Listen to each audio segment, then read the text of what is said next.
Far away from the center of the galaxy, there was a small alien colony living in peace. The colony was young, built with hard work and filled with families who only wanted safety and a chance to grow. They were farmers, builders, teachers, and dreamers. Their lives were not about war or conquest. They had left their homeworld generations ago to settle on this new planet, hoping for a better life. For years, things were calm. They planted crops, raised children, and watched the seasons change under the twin suns that rose over their skies. But peace never lasts forever in a galaxy filled with both kind and cruel powers. One day, shadows came. A ruthless invading species set its eyes on the colony. This enemy was known across nearby star systems for their cruelty. They did not trade. They did not ask, and they never negotiated. They took. They thrived on fear. Wherever they went, they left destruction behind. When their ships entered the skies of the small colony, the people knew that their lives were in danger. The invaders' warships blocked the sunlight, their weapons ready to burn cities to ash. For the colony, there was no army to fight back, no fleet to defend them, no hope of winning. The colony leaders tried to talk, tried to beg for mercy, but the invaders laughed at their words. They gave only one answer: surrender everything or die. The colonists had nothing left to offer but their homes, their farms, and their lives. Still, the enemy wanted more. They wanted power, resources, and dominance. Fear spread through every street, every home, every heart. Parents held their children close, wondering if they would see another sunrise. Every family understood that their future might be stolen in the blink of an eye. As the enemy ships descended closer, the colony made one last desperate choice. In their command building, engineers and scientists gathered to send out a message. They knew it was unlikely anyone would hear. Space was vast, and they were alone in a quiet corner of the galaxy. But they had no choice. They sent out a distress signal, pouring all their fear and all their hope into it. The signal carried a single message: "We are under attack. We beg for help. Save us." It was a cry in the darkness, a whisper thrown into the endless sea of stars. The colonists never thought about who might hear. In truth, they didn't care. Any help would be better than none. But deep inside, there was also fear, not only of their enemies, but of the unknown. Legends told of certain beings in the galaxy, stories whispered like old myths. These were the Deathworlders, creatures born on worlds so harsh, so brutal, that survival itself shaped them into warriors beyond imagining. Among those legends, one name stood above all others: humanity. To many, humans were not just another species. They were feared. Tales told of their world, Earth, a place of deadly storms, dangerous animals, and endless challenges. To survive there, humans had to fight, adapt, and endure. Other species living on gentle worlds saw humans as monsters shaped by cruelty itself. Stories said they were quick to anger, impossible to defeat, and relentless in war. Some doubted if humans were even real, while others prayed never to meet them. But as the distress signal traveled across the stars, something happened that the colony never expected. The message reached Earth. The cry for help, born of desperation, had found the ears of the very beings the galaxy feared most.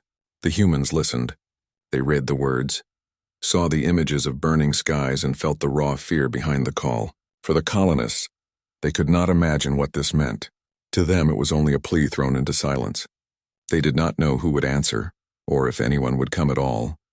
On their planet, under twin suns, the colonists gathered at night to look at the sky. They wondered if their message had vanished forever into the void. Children asked their parents if someone would come to save them. Mothers and fathers could not answer. The invaders pressed closer each day, their war machines crawling across the land. The colony's defenses failed one by one. Time was running out. Fear grew heavier, but the people still clung to hope. In the darkest nights, some prayed, some cried, and some simply waited for the end. The leaders told their people that they had done all they could. They had called for help. Now it was in the hands of fate. What they did not know was that their fate had already begun to change, because far away across countless stars, humans had heard them. And humans never ignored a cry for help. What the colony had not imagined was that to be saved by humans was not to be saved gently. It was to awaken the storm.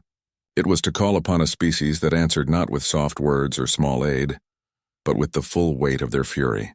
The invaders would soon learn this truth. The colonists would soon see it with their own eyes. And the galaxy would never forget the moment when a desperate signal met human ears. For now the colony waited, unaware of what was coming.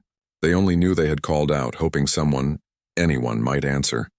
They did not yet understand that the ones who had heard were the Death Worlders of legend. They did not know that their salvation was on the way, and with it total war. When the distress signal finally reached Earth, it carried across the stars like a ghostly echo, fragile but urgent. The message was translated, the images displayed, and the fear in the alien voices was unmistakable. It was not just another piece of background noise from deep space. This was a cry for help, filled with desperation, pain, and the certainty of doom. Within hours, the highest leaders, scientists, and generals of humanity gathered in a secured chamber. They knew this was not just about a single colony. It was something larger, something that would test who they were as a species in front of the galaxy. The leaders sat around long tables, maps of the stars glowing in front of them. Military officers described the invading species, brutal, merciless, and infamous across nearby regions of space. Advisors warned of the risks. This was not Earth's war, not their responsibility. But others argued fiercely that ignoring such a plea would mean letting innocents be slaughtered. Humanity had once been powerless, fighting only for survival on their dangerous homeworld. They remembered their own history filled with wars, plagues, and disasters. To them, leaving the weak to die felt like betraying their own past. The room filled with debate. Some politicians worried about drawing humanity into endless wars across the stars. They said, if we respond now, every colony, every species will call for us in the future. Do we want to become the galaxy's police? Do we want to bleed for those we don't even know? Their words were heavy, their concerns real. Humanity had only recently expanded into the wider galaxy, and they were still building alliances and understanding their place among countless civilizations. This choice would define how others saw them forever. But then the generals spoke. They showed the recordings of the alien colony under siege, families running, homes burning, warships blotting out the sun. The cries of frightened voices echoed in the chamber. Silence followed, and in that silence, humanity's past whispered to them. For thousands of years, humans had been both destroyers and protectors. They had fought countless wars among themselves, but they had also united when survival was at stake. To ignore this call would mean allowing cruelty to triumph while humanity stood by with power in their hands. A young commander stood and said, "We know the galaxy fears us. They call us Death Worlders. They think we are dangerous. But maybe this is the moment we show them what that danger means, not for the weak, but for those who prey on the weak." His words struck the room like thunder. Eyes turned to him, and for a moment no one argued. Because deep inside, every human there knew the truth. When humanity acted, they did not act halfway. The final vote was swift. Humanity would respond. Not with small aid, not with cautious diplomacy, but with full force. The decision was not just about saving a colony. It was about telling the galaxy who humans truly were. They would not stand aside and watch innocents perish. If the galaxy wanted to know humanity's role, they would learn it now. The moment the order was given, the great war machine of Earth began to move. Factories worked through nights, building weapons, armor, and ships. Shipyards lit up as fleets were prepared. Soldiers left their homes. Some with fear in their eyes, some with pride, but all with determination. Families hugged their loved ones knowing they might not return, yet understanding the importance of the mission. The call had gone out, and humanity was answering with everything it had. Across the planet, news spread. Ordinary citizens heard of the alien plea and the decision to intervene.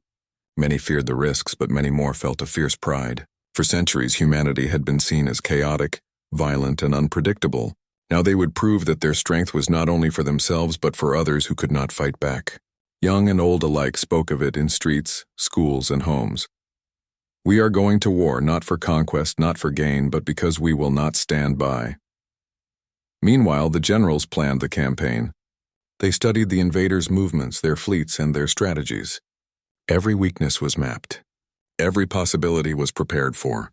Humanity had learned through history that survival required planning, precision, and overwhelming strength. This was not going to be a rescue mission with a handful of ships. This would be an armada, a storm the invaders would never forget. Even those who had argued for caution were swept away by the tide of determination.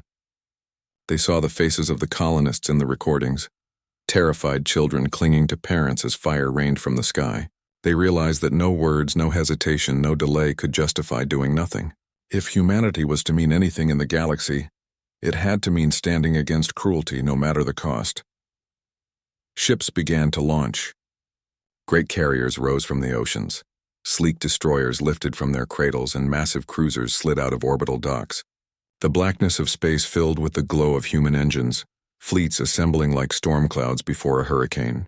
The galaxy had heard stories of humanity's power, but now, for the first time, many would see it in full. On Earth, the leaders watched silently as the first fleet departed. The decision was made. There was no turning back. Some whispered prayers, some stood with clenched fists, but all felt the weight of history pressing down on them. They had chosen to act, and once humans chose, they did not stop until the task was done. The alien plea had been more than a cry for survival. It had become the mirror in which humanity saw itself. Were they bystanders, letting cruelty spread across the stars? Or were they something else, something greater, something feared and respected, something that made oppressors tremble? In that moment, humanity's answer became clear. The colony might never know how much debate, fear, and hope their signal had stirred on a distant world called Earth. They only knew that they had cried for help. What they did not yet understand was that humanity had heard. And when humanity answered, they did not come with small gifts or gentle promises. They came with everything. They came with war. And so, across the galaxy, a truth began to form like a storm on the horizon. The Deathworlders had been called, and they had chosen to answer. The invaders who thought they would crush a helpless colony were about to learn that when humans act, they act with total force, with unshakable will, and with a fury no power could match. The galaxy was about to witness the meaning of humanity's decision, and nothing would ever be the same again. The alien colony had already given up hope when the skies began to change. For days they had watched enemy warships move across their horizon like vultures circling their prey. The invaders had tightened their grip, certain that victory was within their grasp. Families hid underground, listening to the distant thunder of weapons and the cries of those who had lost everything. The invaders were cruel and confident. To them, this small colony was nothing more than another easy conquest. But then something new appeared in the heavens. At first it was a flicker. Strange lights among the stars, too organized, too many to be natural. The invaders noticed them first. Alarms rang across their fleets as sensors detected a massive force emerging from hyperspace. In moments, the dark void of the sky filled with shapes. Hundreds of ships, vast and powerful, arranged in perfect formation. The humans had arrived. The colonists stepped out of their shelters, looking upward with trembling hearts. The twin suns were no longer the brightest things in the sky. Instead, the atmosphere shook with the hum of engines and the glow of fire. The human fleet had come like a storm, spreading across the heavens until the sky itself seemed to vanish under their presence. This was not a handful of ships sent to negotiate or bargain. This was an armada, a display of strength so immense it seemed the very stars had bent to humanity's will. The aggressors who had once laughed at the colony's weakness suddenly realized their mistake. What they thought would be a simple strike against defenseless settlers had become a nightmare. Their prey had called for help, and the ones who had answered were not diplomats or traitors. They were the Deathworlders. They were humans. The first wave of battle came swiftly. Human battle groups moved as one, their ships sliding into position with precise coordination. Cruisers unleashed barrages of missiles. Carriers launched wings of fighters, and destroyers cut through enemy formations with relentless speed. Every strike was calculated, every movement exact. The human fleet did not waste time with warnings or negotiations. They had come to end the threat, and they began with fire.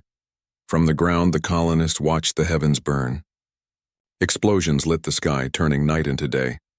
Enemy warships that had seemed untouchable only hours before now cracked and shattered under the human assault.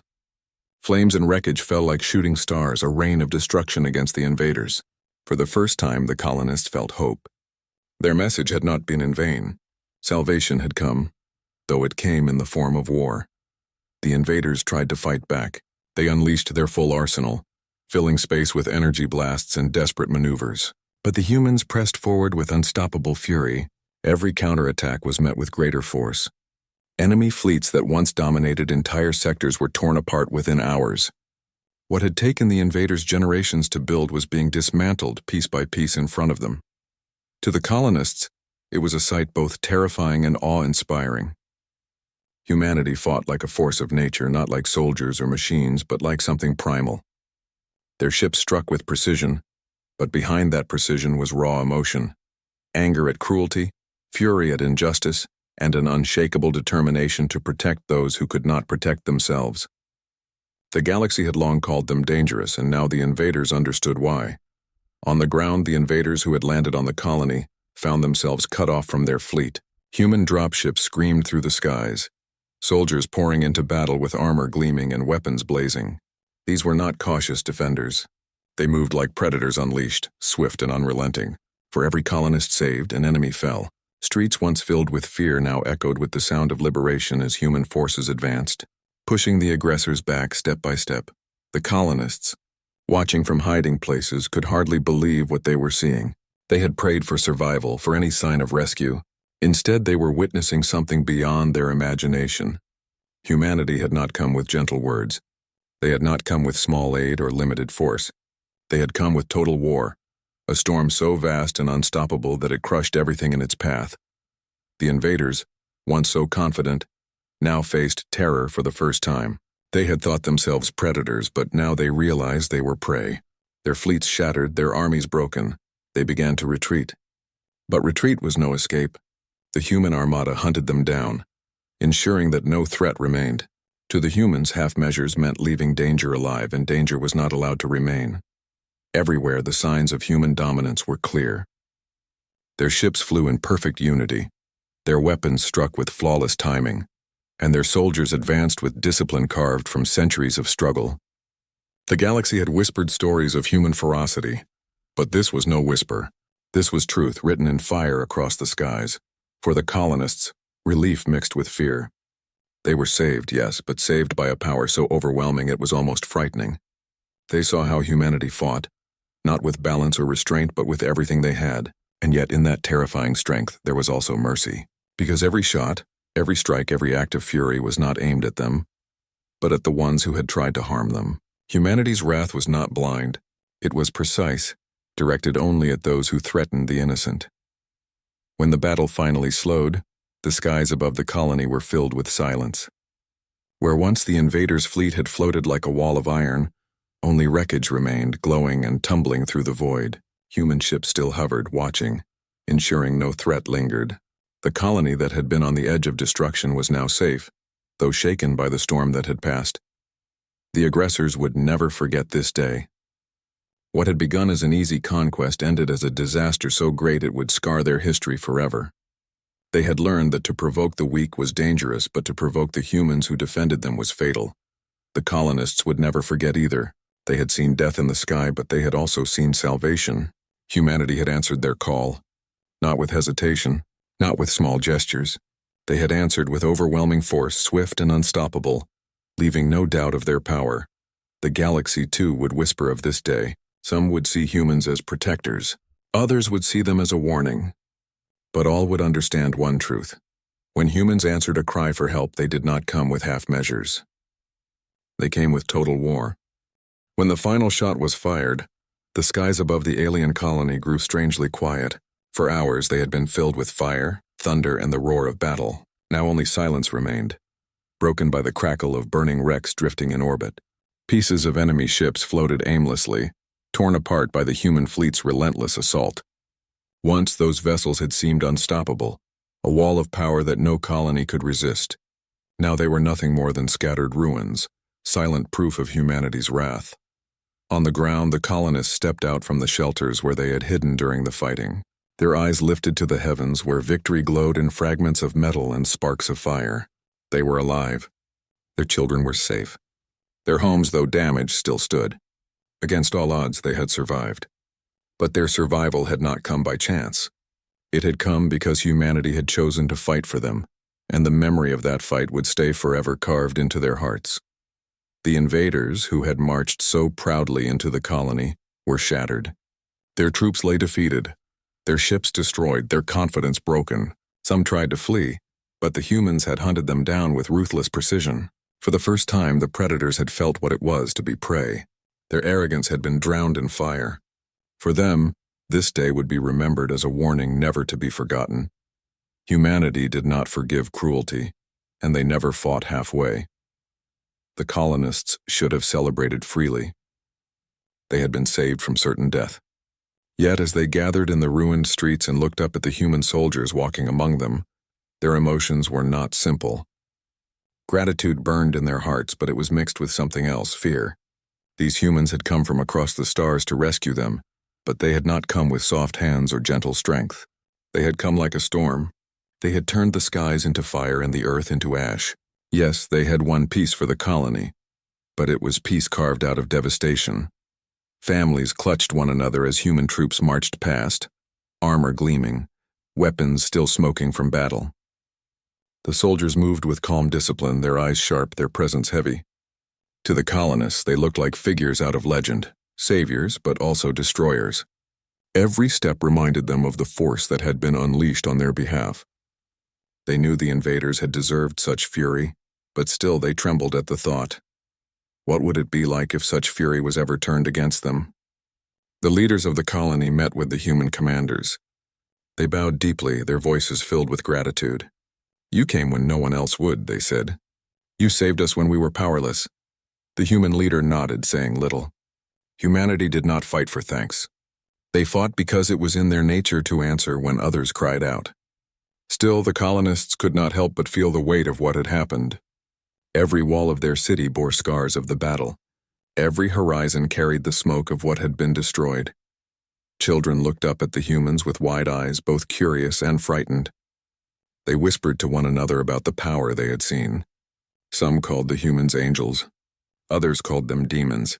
Neither word seemed wrong, because in their minds the humans were something beyond ordinary. They were beings of mercy wrapped in fire, protectors who brought peace by unleashing destruction. The colony was safe, but it was not untouched. Fields had been burned, homes broken, and families forever changed by what they had witnessed. Survivors walked through the ruins, whispering to one another about how close they had come to death. Some fell to their knees in prayer, thanking the stars that humanity had heard their plea. Others stared in silence, struggling to understand the power that had saved them.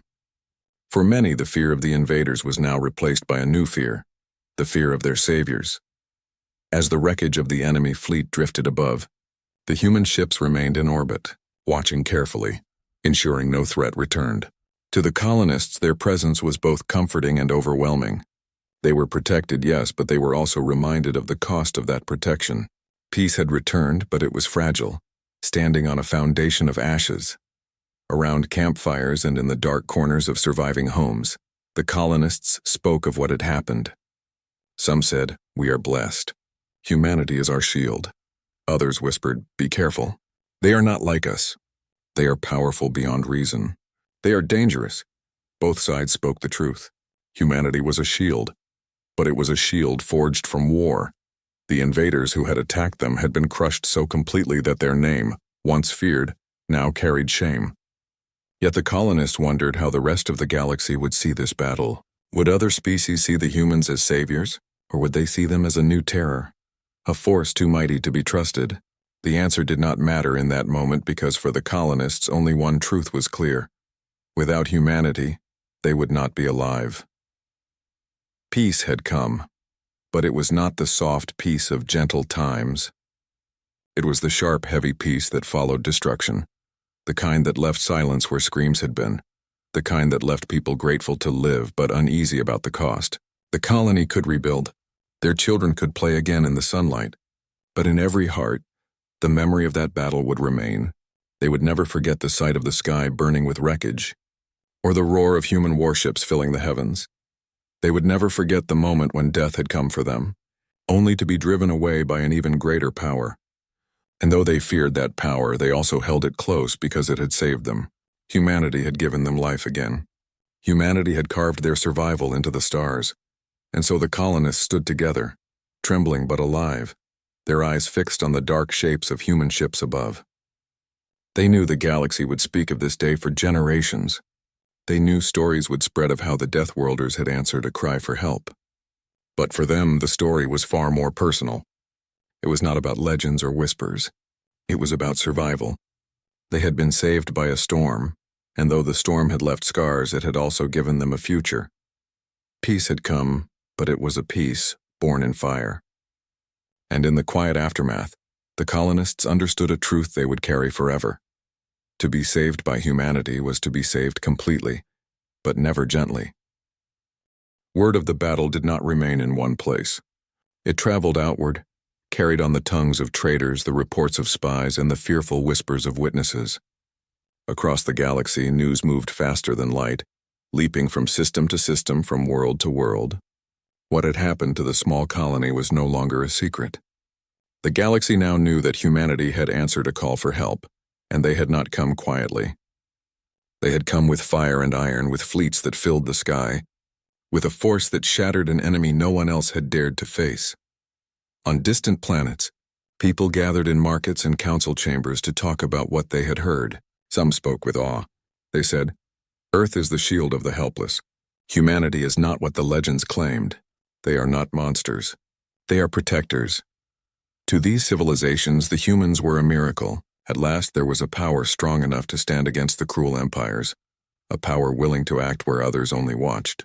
Hope spread among the weak and the oppressed, those who had long believed no one would ever come for them. But not all voices were filled with gratitude. In other corners of the galaxy, the whispers were darker. Leaders of rival powers looked at the reports and saw not salvation, but danger. "Do you not see?" they warned. "Humanity's mercy is not peace, it is war. When they act, they bring devastation with them. Yes, they saved the colony, but they burned an entire fleet to ash. Their kindness is tied to destruction. Their protection is bound to fear." These leaders worried that humanity's rise meant their own power would weaken. They feared that soon every oppressed world would call for the humans, and that humanity would answer again and again, reshaping the balance of the stars with war. The galaxy became divided in its view of Earth. For some, the humans were a light in the darkness. For others, they were a storm that could not be controlled. Yet no matter the opinion, one fact stood above all. The humans had proven themselves. They were not a myth. They were not just another race struggling to survive. They were Deathworlders, children of a harsh planet, and they had shown the galaxy what that truly meant. For the aliens who had first sent the cry for help, life would never be the same. Their colony still bore the scars of invasion. Buildings lay in ruins, fields were charred, and families mourned their dead. But they were alive. Against all odds, they had been saved. When they looked at their children, they saw futures that had almost been stolen. When they rebuilt their homes, they knew it was only possible because of the humans. Gratitude filled their hearts, but so did awe and caution. They had seen the full might of humanity up close. They had watched the sky turn red with fire, had heard the thunder of human weapons, and had felt the ground shake under the force of war.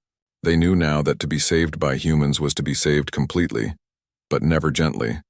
They told their story to anyone who would listen. Travelers who visited the colony carried it further still. "We cried out and they heard us," the colonists said. "We thought no one would come. But humanity came, and when they came, they did not come with a small force. They came with an armada. They came with the power of 1,000 storms. Their voices carried the weight of truth. They were living witnesses, proof that the legends were real. In time, the tale became more than just a report of war. It became a lesson. Civilizations taught their children, if you ever cry for help, humanity will hear. But know this, they do not arrive in half measures. They do not come quietly. They bring the full force of their world, and nothing is left unchanged. For some, this was a promise of hope. For others, it was a warning to never provoke them. In the halls of galactic councils, arguments grew. Some ambassadors demanded alliances with Earth, saying, "With their strength, we can keep peace across the stars." Others shook their heads and replied, "Peace with humans is an illusion. Wherever they go, war follows. They do not simply defend. They annihilate. Do you want their fleets flying above your skies, ready to unleash the same fire they brought to that colony?" Fear and hope clashed, but the one thing no one denied was that the humans could no longer be ignored. Meanwhile, humanity itself returned home in silence. They did not shout of their victory nor boast of their strength. To them, it was simple. A cry for help had been answered. Innocence had been saved. The cost was high, but it had been necessary. On Earth, families welcomed back their soldiers, while others wept for those who had not returned. Humanity knew that war always carried a price, but they also knew they could not stand aside. Their role in the galaxy had been set by their choice. They were protectors, but protectors who carried war as their shield. The galaxy remembered. Songs and stories spread. Poets spoke of ships that covered the stars, of thunder that broke empires, of warriors who answered without hesitation. Children on distant worlds whispered of humans like they whispered of heroes and monsters alike. To some, they were the saviors of the weak. To others, they were a shadow looming ever closer. But whether in fear or hope, every voice carried the same truth. Humanity had heard the cry, and when they answered, nothing was ever the same. For the small colony, life slowly returned. Crops were replanted, homes rebuilt, laughter returned to the streets. But in every heart the memory remained. When they looked at the night sky, they no longer saw only stars. They saw the ghosts of fire, the image of ships blazing across the heavens, the storm that had saved them. And they knew that if danger ever came again, they could cry out once more. Humanity might hear them again, but they also understood the cost. Peace had been bought not with words but with devastation. Safety had come, but it had arrived hand in hand with destruction. This was the way of the humans. This was the truth the galaxy now carried. When humanity answers a cry for help, they do not come lightly. They come with an armada, and when that armada arrives, the stars themselves seem to tremble, and nothing is ever the same again.